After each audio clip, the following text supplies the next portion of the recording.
Hello everyone, welcome to Scalers channel. Today we're going to look at something that is often overlooked. So we look into tech interviews. In tech interviews, people prepare for DSA, system design, machine coding, but there is one interview round that is again often very overlooked. That's exactly what we're going to look into in this particular session, and to help us clarify and give us clarity on that.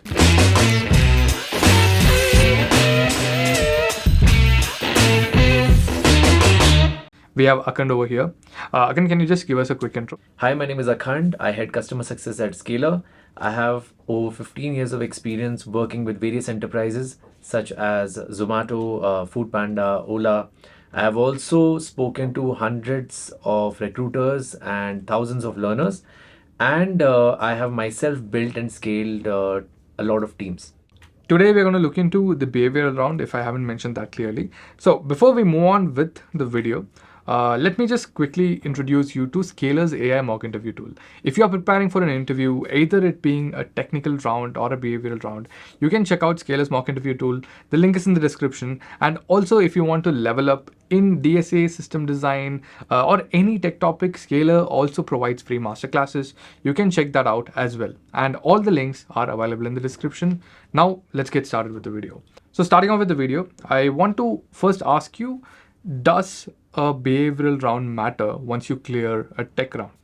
Absolutely. I think it's one of the most overlooked aspects of preparation because as an applicant or as a candidate, you put in a lot of effort into revision of concepts, fundamentals, advanced concepts. But something that people don't think about is the behavioral aspect of the questioning, right? Essentially, most enterprises will have 2 to 3 rounds of tech rounds, and after that they will have one round in general, sometimes two, but generally it's one round of HR slash behavioral slash culture fit round. So various organizations call it various different names, but essentially it's to gauge the same thing, is to understand your EQ, right? Emotional quotient.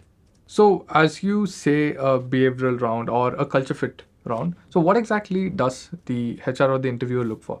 So interviewers can only guess or make a judgment based on their limited experience, right?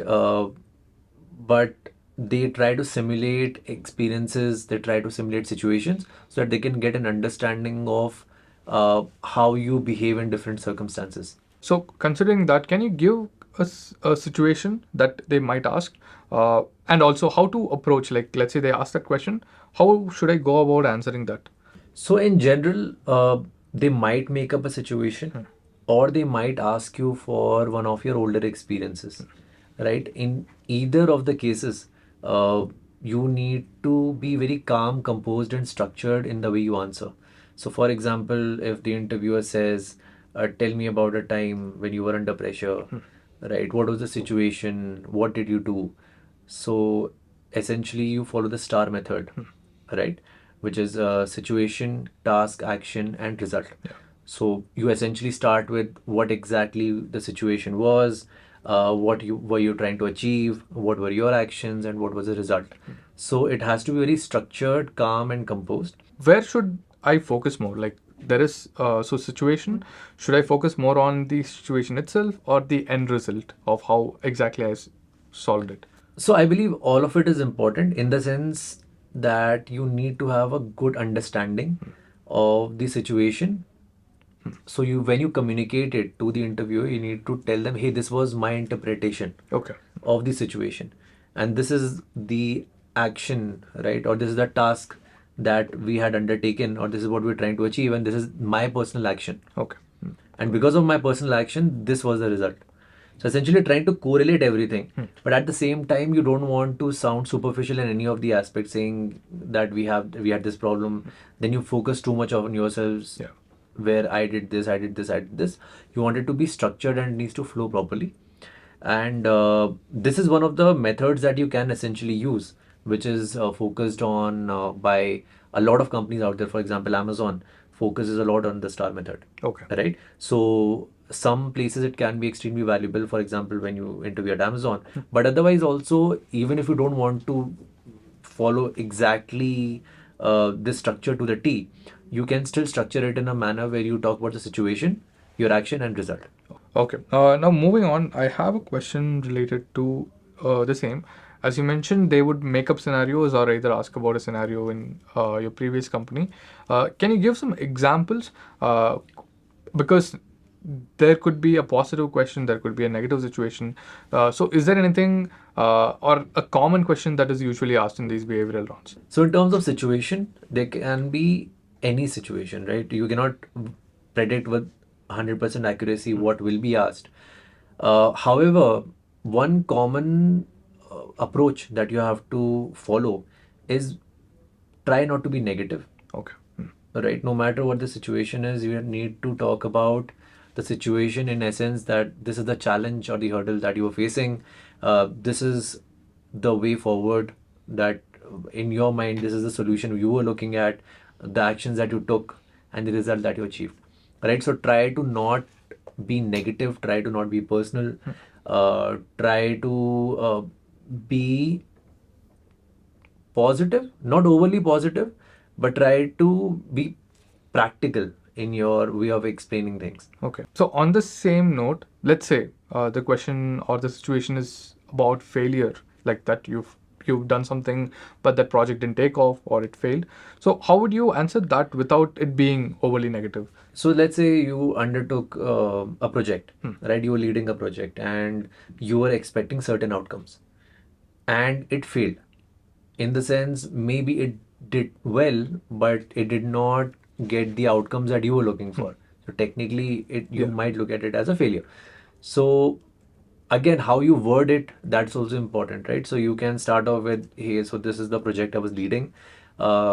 This is the reason why we were doing this, right? This is the outcome that we were expecting, but due to certain inputs or certain operation challenges, whatever the analysis is, uh, we could not get to the end outcome. So then you need to focus, ideally you should focus a lot on the learnings, Okay. right? We analyze the situation, we figured out that due to these particular constraints or these particular aspects of the overall process, we could not achieve this, and the learnings, right? So we took these learnings and applied it to something else and got positive outcomes there. So essentially, it's a lot about your approach than it is about the situation. Okay. As you mentioned, it has to be my perspective. That's what they're looking at. I understand that we can use the star method to answer as well.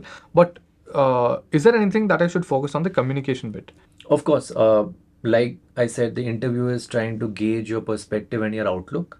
But before that, a few things that will help you ace that will be good body language. So, calm, hopefully upright, right? Poised demeanor. Post that clarity of thought is important. So, whatever is asked of you, think about it, take a couple of seconds, structure your thought, and then say whatever you have to, right? So don't use fillers, and like I said, take your time, uh, don't react, respond. Awesome. So, again, can you just give kind of a summary from the start? That is, what is this round? Why is it important? Uh, what kind of things I should prepare before I get into this round? And yeah, and how to make sure that I get past this round. So, like we've discussed, behavioral round can be a make or break round, especially for a newer age startups, right? Where culture is a big thing. Yeah. So technically, you might be strong, but cultural fitment is a big deal for a lot of companies. So do take it seriously. Prepare for situations, prepare for questions, right? If you have to rehearse in front of a mirror, articulation matters, clarity of thought matters, uh, and perspective matters a lot. So be positive. Again, setbacks can be setbacks, it doesn't have to be overly negative. So you can get better at this with practice, right? Consume a lot of content, practice in front of a mirror. Uh, it's something that you can definitely work on. And once you understand that there are various ways to look at the same situation, there are numerous ways to word the exact same thing, right? Even if if it is negative, there are levels to it. You will get much better with it, and I believe once you have aced this skill, you will not really have to think about it consciously.